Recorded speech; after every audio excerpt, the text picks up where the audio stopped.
Afternoon guys, hope you're all well. Welcome back to another video for Advanced-InCar. So this is our relatively new resident car for us to be doing some work on. We have got it on lease, so we've got it for 3 years, but it is a 2026 BMW 330e. That means it's the 2-litre petrol engine and also the hybrid. It's a plug-in hybrid as well. So you've got lots of power, lots of torque, and it is the G21 3 Series Touring. Now, when we spec'd it, we did go for the M Sport Pro, panoramic roof, heated steering wheel, and a few extra little bits and pieces, even choosing the wheels. Sadly, the wheels on this only go up to a 19, but they are quite nice compared to the standard stock wheels. Now, one thing that we didn't like here was the fact that it rides really high. Even though it's an M Sport, it does ride really, really high. So we have ordered a set of IBAC lowering springs. Now, I know that some of you out there, BMW fans, would say, why would you want to take off the M Sport springs and put something else on there? Well, because this car is really nice, but it rides too high. It looks really ugly. So what we're gonna do is we're gonna drop it down by 20 and 25 mil. It would have been more, but because of the M Sport that's already reduced on sport springs, sport suspension, it means that it can only be lowered a certain amount. But also, just to help with that, we have ordered a Maxton design front splitter.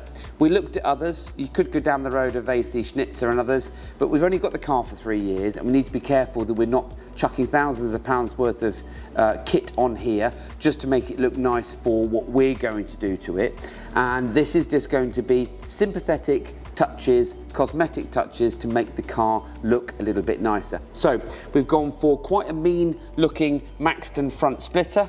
Now, once that's then fixed up this evening, that's going to just lower the front end a little bit and give it a bit more of an aggressive look. Now, if you come down the side of the vehicle, we've also gone for the matching Maxton design side skirts. And again, we need to be careful, so we're not going to go full tech screws, nuts and bolts with this because it's not our car. So we're going to fix it up in a correct way using some Sikaflex and a couple of fixing screws or tech screws, so that then again it gives you a sympathetic line here and just lowers the look of the car. Now, if you've ever had one of these, especially the E, then we have this lovely big aluminium bracket or support, which we assume is for the weight of the batteries, and it's part of the subframe.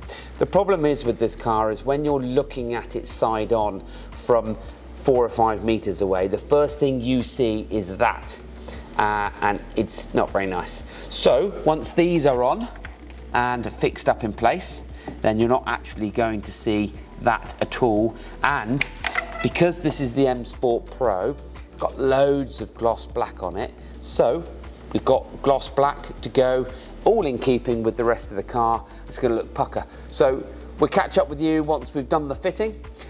Springs aren't due with us for a couple of weeks yet, and then in the next episode of this particular video, we're going to be taking out all of the stock audio speakers or stock speakers and the underseat subwoofers, and we are doing a full Audison build in there with Voce 2 speakers. So we'll catch up soon.